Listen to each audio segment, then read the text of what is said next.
welcome back to the AMAC Experience. I have two special guests here with me. I have Deitra Benford, who works for a major airline, and I have a really special guest, Kwesi Amusuah Ackah, the first prince of Sanzuli, the kingdom of the Western Nzima district of Ghana. So, Kwesi, what does your name mean?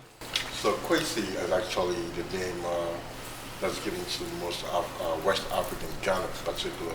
The day it describes the day that you're born. So Right. My name is Kwesi. Kwesi is somebody born on Sunday. Amusuah is a traditional name that means bravery and protection. And Ackah is the last name of my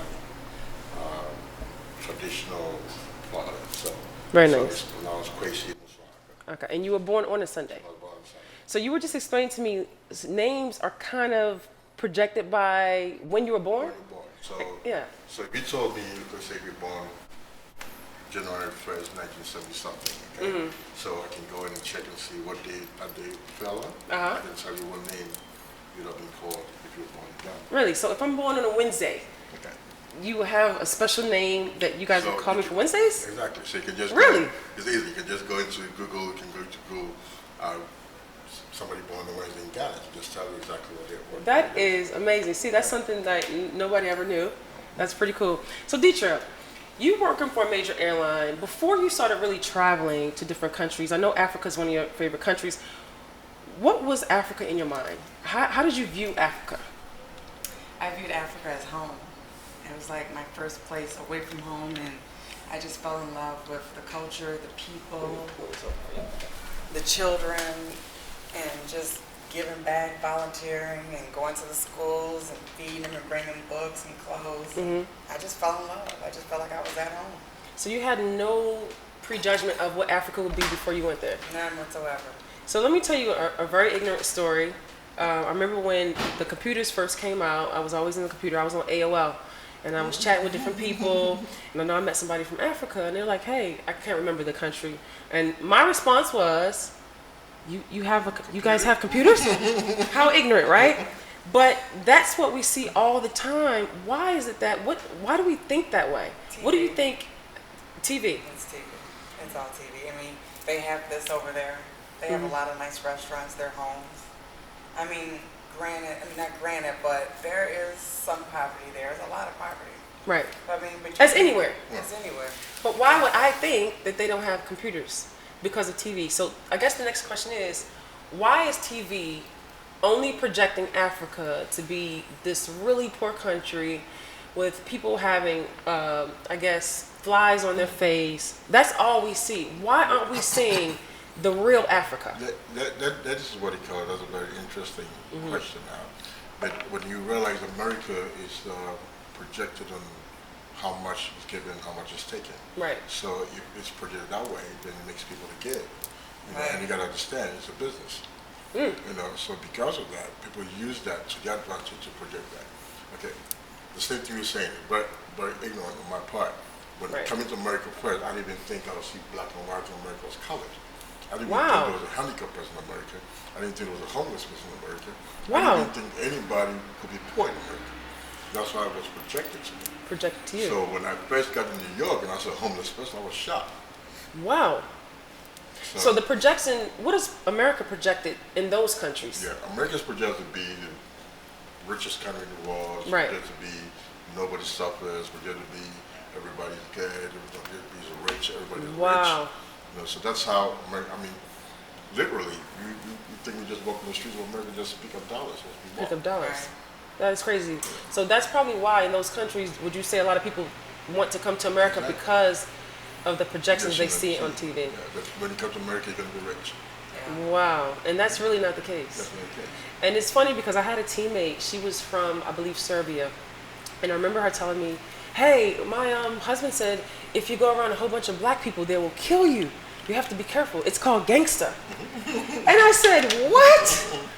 And once again, that's what is projected on TV. People only know what they're seeing on television. And really, everything is so much different. So what are some ways that you guys feel that we can change that perception that people have in their heads of what things really are, but they aren't? I tell them to go visit. Everybody wants to go to Europe. Everybody wants to go to the Caribbean. I always say take them dollars and go across the seas the other way. And it's not even that far. You can be in Senegal from New York in 7 hours. What would you say to people that really can't afford to travel and they just don't know, any better? How can they get the real version of what it really is? Get to know your African friend, because they have a lot of culture at home. I mean, they bring their paintings home, they wear their clothing, but we never take the time to ask them about their clothing or about where they get it from. We just think it looks funny. Right. So, wow. That's true. Well, again, and what Deitra said is totally right. But also, the projection of America, to a lot of people, it seems like America is the wall. I mean, you can look at you play with the WNBA, when you play your finals at the world finals, right? Right. But the world is just America. You're talking to the American. Right. Right. And because of that, the world is just here in America, and then also because when you want to see Africa, you can just go to Disney World and just see how the thing Africa looks like. What it looks like. Right. So there's no need for them to talk to you about Africa. So because of that, it doesn't really. If this is just my opinion, if I'm correct, then what I'm trying to say is that Americans are not really interested in traveling to see other places because everything is here. So because of that, I mean, I know so many people that even have a passport. Right. I think it was just up to 9/11 that people really started getting passports. But apart from that, and nobody even knew what a passport was, or what a reason what a passport was. So. That's interesting. When we start letting people understand that the world is more than the United States, then people need to understand. When you say world, then you're talking about different continents, different countries, and right. stuff like that. That's funny you say that, because even with my experience, I always thought that everybody wanted to move to the United States. I just thought that. That's kind of what we're taught. Actually, no. Kind of. From me living overseas in Europe in different places, I realized a lot of people aren't pressed to move to the United States. A lot of these places that I've lived, Russia, Turkey, they love where they live. They're not pressed to live in America. These economies are very, very good. What would you have to say about that? Those economies, yes. Like you said, if you go to Africa, they all want to come. I mean, really? Anything? I'll tell you, that's and Deitra is 100% right. I mean, mostly in Africa, apart from very few countries, that they will exchange to come to American happy. Because for example, when you look at opportunities that you have here, when I say, let's first start, you don't even talk about something as simple as credit. America creates that kind of system for you to be able to live life in a certain way. Right. When you take most African countries, there's two grades of people: the rich and the poor. There's no middle class. So it's either you have it or you have not. Or you have not. But credit allows you to be able to live a certain way, drive a certain car, So you feel like credit is a good thing? I think it's in lovely. Some way. Really? Most people here wouldn't say that. I think it's lovely. Because if I got leave most Africans don't have credit. Yeah, if I have to live in $1 million house, I have to make about make a certain amount payment for number 60 years, whatever. To be. Right. If you come to Africa and I live in $1 million house, I pay cash for it. Oh wow! So there's no kind of payment system, or there's no kind of payment system, or really like that, And even if there is, you can afford to pay. Wow! You're talking about 28-30% interest rates. Right. Oh my gosh! You're not gonna be able to do that. If you get an apartment up there, they want you to pay it a year or two in advance. Oh wow! So we didn't know that either. So kind of depending on your financial situation, if you want $1 million house, you kind of got to pay it kind of. Right, so all of us complaining about credit, it actually can be a good thing. Yeah, beautiful. So I actually want to get into this. So I kind of looked up something. This is the 10 most ridiculous questions people are asked from Africa. So I'm going to go through each one. And I want you to tell me if you've ever been asked one of these questions. Do you have libraries, internet, phones, roads, cars, post shops, schools, money in Africa? Do you have a lion as a pet? Do you speak African? Wow, you speak English so well. Where did you learn it? What is Africa like? You don't look African. Are you mixed with anything? Do you have a pet monkey? Why are you here? When did you move here? And last but not least, are you from Africa? Yeah, I think 70% of that question has been asked. Oh my God! Wow. So do you take offense? What is your Well, when I was young, I did. When I was young, I did. I'm like, are you asking that question? Right. Sometimes when you get to understand where they're coming from, then you can really be able to interact with those people. And the internet has brought the world so close. So you don't get those questions as much as you used to.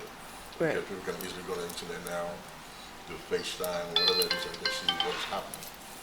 So the internet has helped the world, made the world closer. Mm-hmm. So yes, I've been asked women, and even as of now, you still get people coming to you asking those questions. These crazy questions. And now I look and see it's either they ignore themselves, Mm-hmm. or it's just that they simply don't know. And then I think that the expectation of an African or whatever it is kind of limited to certain people because of what they see. So that when you go beyond the expectation, they wonder how that is done and how are you able to do that. I think that's very mature of you, because I would get offended at those questions. But the fact that you understand that, you know what, it might not be their fault. And just don't know. actually too, let me defend those who get offended. Mm-hmm. Okay, because I've told you about the different status in Africa that are rich and poor. So if you have somebody who was rich and get a chance to travel outside and get a chance to meet different cultural people and stuff like that, they don't get offensive because of the kind of thing they've already seen. When you get somebody who's poor, who came from a very poor background and comes to America and asks them the question, they're definitely going to be offended because then they become down at point. So it depends on the kind of people you meet. So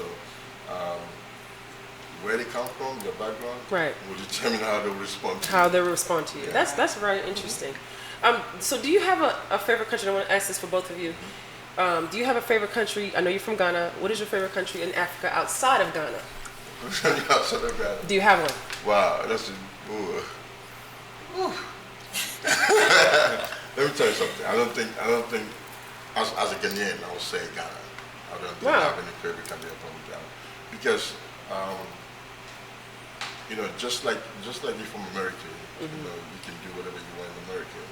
In Ghana I have the power, I have the freedom to be able to do certain things that I can do anywhere else in the country. So if you ask me what's my favorite country is Ghana. It's Ghana. Well, is there another African place you like to visit and maybe just go chill? South Africa. South Africa, Cape Town or Johannesburg. Johannesburg. I heard a lot of nice things about that. Okay. And what is your favorite African country? I have to say Ghana. I Really? started off in 2003, and my first trip was to Johannesburg Okay. and Senegal, Mm-hmm. and I fell in love with Ghana though. So if I can take all of my friends in Ghana and bring them to Senegal, Really? yeah, I love Senegal. I could live in Ghana and I can live in Senegal, but I like Senegal because it's more developed. Mm-hmm. Ghana is slowly getting there. Mm-hmm. It could be so much more developed than what they are. Right. And Senegal is like, they were there and now they just took over. But they're both beautiful. Ghana is more content. People are very content in Ghana. People don't worry much because the society is going to take care of each other. So if you don't have somebody to eat, somebody's going to feed you. Right. If you have nowhere to sleep, somebody's going to get you somewhere to sleep. So it's kind of a little bit, content. And because of the Christian background of Ghana too, everything's left to God. Wow. So if somebody do something wrong, she's like, leave it to God. Really? They do. So it seems like it's not very stressful there. So they don't stress at all. Yeah, so stress is a little bit different. low. Yeah. So is that what separated, because you said you love Senegal and you love South Africa, is that what separated Ghana from the rest? I think I spent a lot more time in Ghana. I was there more than I was here. I'd be over there weeks at a time. And that's just working. Wow. I started going on my own though and started going to the Cape Coast and doing the canopy walk and just going to some of the villages and just being out there. Very nice. Yeah, that sounds like a lot of fun. It's a humbling experience. You learn to appreciate the things that we have here as far as like running water. Don't do that. I mean, as far as things that we eat, and I've gotten so used to drinking out of bottled water, no ice. And, wow. Yeah. So it seems like that's the place to go. So if I want to go to Ghana or some of these African countries, do I need shots? What's going on with that? Because I think people get intimidated by what we call it, Zika or something like that. What can we expect if we go to these countries? I think that's what everybody wants to know. I'm all about safety. Yeah. I don't want to do something when we should have done it a long time ago. For precautions, I would say personally, do it. What shot would that be? I mean, like yellow fever shot. Okay. I even got the hepatitis shot, so I won't have to get hepatitis when I get over there from the water or the food or all of the cholera over there. So for me, it's all about precaution. Precaution. And for you, Henry? Yeah, I definitely agree with you, Deitra. But the thing is, you don't want to be too inquisitive and too adventurous when you go to places that you don't know. I mean, just like me, you don't expect me to go to certain place in America when I don't know the place. Once you go to those ghetto neighborhoods and stuff like that. Likewise, when you go to Africa, you don't want to go to certain villages, drink certain water, and stuff, things that you're not going to do here. Right. Not because you're in Africa, let me try it. Right. Because we think, medically, we all thinking about the immune system. Right. Different type of atmospheres. There's certain things that I'm used to, so as an African, it will not affect me. But because you're not used to certain things, you got to take precaution of that. So that's all it is. So, okay. Knock on wood, I've been good. So they would say take precaution. It's funny because going to the Olympics in 2016, the big scare of Zika was out, and everybody was saying, "Don't go to Brazil unless you take a shot." Oh my God! And when I went down there, I didn't get any shots, and I had no issues with anything. And even talking to the people down there, they were like, "Zika's not a big issue here. You guys are blowing that up over there." So that's what I want to know. Is it? With the mosquitoes, is it a thing that's blown up out of proportion, or is it really that bad? Well, it can be. Okay, so it can be. Like he says, it's just certain places you know not to go, or things you know not to do as far as like mosquitoes. No one's going to be around any standing alone water at night because that's where mosquitoes hibernate. Gotcha. So like anywhere. Even if you decide to go to the beach at night, you go cover up. Okay. But I mean, I can honestly say there have been times when I didn't cover up, and I did get bit by mosquitoes, but I guess I was just blessed. Right. So I guess, yeah. And again, and like I said, sometimes things are blown out of proportion. Yeah. Right. And it's body here, the mind prepares you for that kind of stuff. Right. And one thing you gotta understand, the mind is a healing power anyway. Right. So if you think, I like that. think that when you get bitten by a mosquito, you're gonna get sick. Right. You're gonna get sick. Right. Because you're already thinking it. Right. I like that. So that's the way it is. There's always this problem that germs don't kill Africans. People say that all the time, and not because germs don't kill us. It's because we don't think that way. Right. Naturally our psyche doesn't. So what? It's a housewife. Let's kick it off.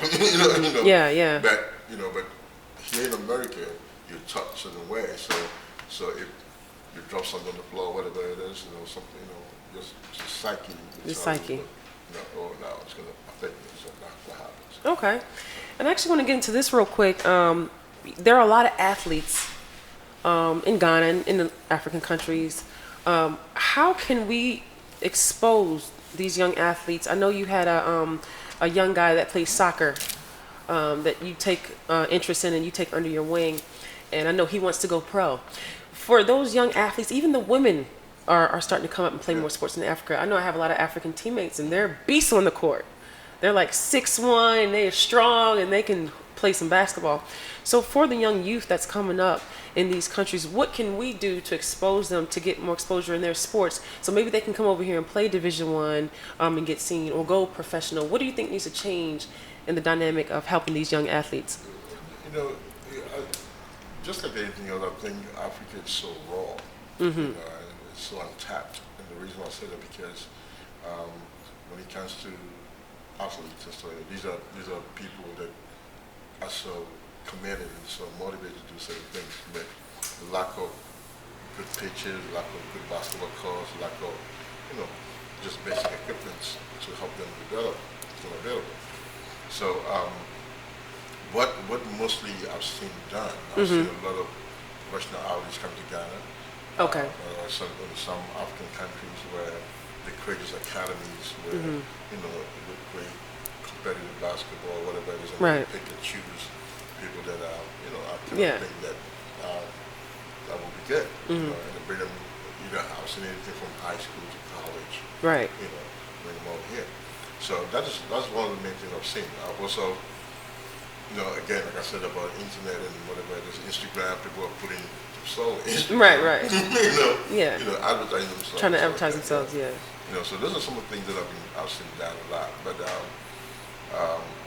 Because it is a little harder for them to get seen yes, on a platform. It's a little more easier over here to get and, seen. And again, that's why the little opportunity to take, especially when you talk about like basketball Olympics and so on. So everybody wants to get in there. But also, you know, sometimes you don't get the real talented ones in there because that's a world stage. People Right. want to, you know, be able to pay under the table to expose the child or the athlete or whatever it is. Right. So sometimes you don't really get people that really are good enough because they're not going to be able to afford to, you know, pay their way through to get to the Right. stage. Right. And that's what really, you know, Kind of can kill the dream sometimes. Okay. And hopefully, you know, there'll be some ways and things that can change that, especially in the future. I want to ask you guys, do you guys have a specific foundation or anything that you do back at home, Henry or Deitra, that you guys are doing to kind of maybe get back in Africa or anything like that? No, well, I can't say no, but in the beginning, we were going to a lot of the schools, orphanages, Right. just to go hold the babies, feed them, Yeah, bring clothing, absolutely. books. That is amazing. Is there anything you're trying to do in the future? Yeah, I would love to do character training and some etiquette classes because I feel like they need it. I mean, if you talk to a woman in particular, I mean, some of the women can't even hold their head up and introduce themselves. Right, right. I don't know. I mean, it is the culture because sometimes if you sit around the table and there's a whole bunch of men and women, the women just sit there and really don't say a word. The men do all the talking, and that's a cultural thing. It's a cultural thing, but you saying that they can still have that in their back pocket, that character training for if they do travel and go other places. Would you agree with that, Henry? I agree. Absolutely. Absolutely. So what is the name of your foundation? One Step to Greatness. One Step to Greatness. Oh, great. I think good luck with that because I think that can be something really amazing that can take off in those countries. Anything that you're doing, Henry, or trying to... Well, it's not a particular, what you call it, foundation, but it's something that it's something we normally give back. You know, Yes, absolutely. again, as an African, so far as you're outside Africa, Right. you gotta give something back. Right. You know, everybody's like, okay, my uncle is in America, Yeah. so you gotta do something. Oh, my Right. brother, okay, you're from the tribe, okay, you know. So, personally, I work hand in hand with the king from the western part of Africa. Very region, nice. Yes. in Ghana. So we have, it's not really a foundation, but something that the palace created. Okay. That we every October, we bring a lot of young kids, to play soccer games, and we find out who the best ones, and we put them into codes. So codes are like they're like what you call academies here, and then we look to see how far we can get them to, and then that's what we do. So we buy anything from soccer boots, jerseys, stuff. Very nice. That is And awesome. the ones that are good, we put it together to help pay their tuition and stuff like that, to make sure that they don't have to worry about that. Yeah. Because as an African child, after school, you're gonna help clean the house and all that Right. stuff. So you're not gonna have the time for the training and stuff. So Right. if we can take that off the parents by paying tuition for them, then it allows the child to be able to, go, take some training classes and stuff like that. Awesome. That is awesome, guys. And I love what you guys are doing. That is amazing. Actually, all right, so let's have some fun here. What do we have here, Deitra? I know you like to go to Africa to buy some things. I buy everything. Yeah, what are some of your favorite things? What is this here, an African drum? Y'all hear that? And you said a lot of this stuff is... Everything is handmade. Handmade. Everything is handmade. Even my shirt is handmade. This shirt is handmade. It is. I love all the African fabrics. I even got my bag. And the bag is also handmade. They call it Angelina Jolie. Angelina Jolie. Why is this called Angelina Jolie? Y'all see this bag right here? Why is this called Angelina Jolie right here? Can you answer that, Henry? Well, like again, everybody likes to like the big stars and all the stuff. So you know. Is that kind of what helps sells it? Helps sells it. So so Angelina Jolie knows that, and she probably will be getting some kind of So what is this? The Halle Berry? Or, I mean, what? It's not a fabric, but all this stuff was handmade. This is beautiful. The guys carved this out by hand. Wow. And what do you put in this? You can put anything. Put anything. Anything you want. I love that. Well, you know what, guys? I got my African drum right here. I think I'm sold. I want to thank you guys for coming to the AMAC experience today. Guess what, y'all? I'm coming to Ghana. Any last words you guys want to say before we head out? I always encourage everybody to go to Ghana. If you know me, I sleep Ghana, I breathe Ghana, I eat everything Ghana. And I do. You hear that from me from years. That's all I talk about is Africa. Awesome. Yeah. But, it looks like we're taking what you call this platform to advertise Ghana, but I think every country in Africa absolutely. That's what it's has about. a different culture. Yes. Absolutely. Yes. So if you have a chance to go to Africa, doesn't matter what country you go to, I think that there's something that you definitely going to come back with and definitely going to learn from what you're used to. Right. So it doesn't matter whether you're black or white. Absolutely. But from my experience, especially when it comes to like America, we kind of have some kind of bond with black America. When you get to the continent of Africa, the moment you land, there's some kind of experience that you never felt before. Absolutely. I mean, even myself as an African, when I stay here for a very long time, the moment I get home, it's a totally different experience. Totally different experience. So, it's funny, real quick, I was in London and I was in Uber and the guy was from Africa. I can't remember the country. And he said when he leaves London and he goes home, the peace comes in his body. Then he said when he comes back and lands in London, all the stress comes back in his body. So I've heard Africa is really a peaceful place. You have to go visit. I can't wait to get over there. I guess Ghana is going to have to be one of my first places to visit. You guys going to show me around? And I can get some handmade stuff?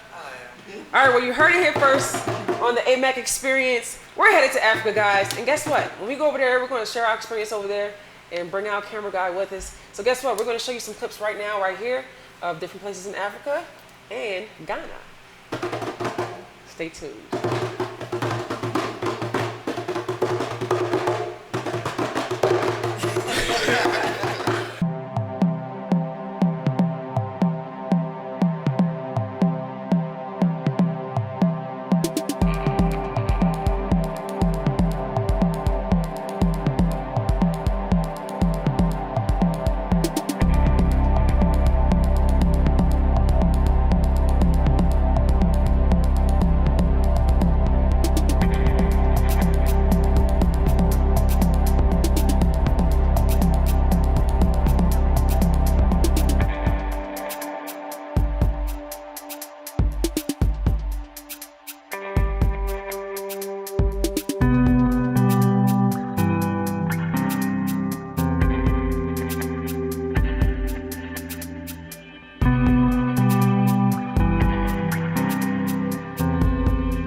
you.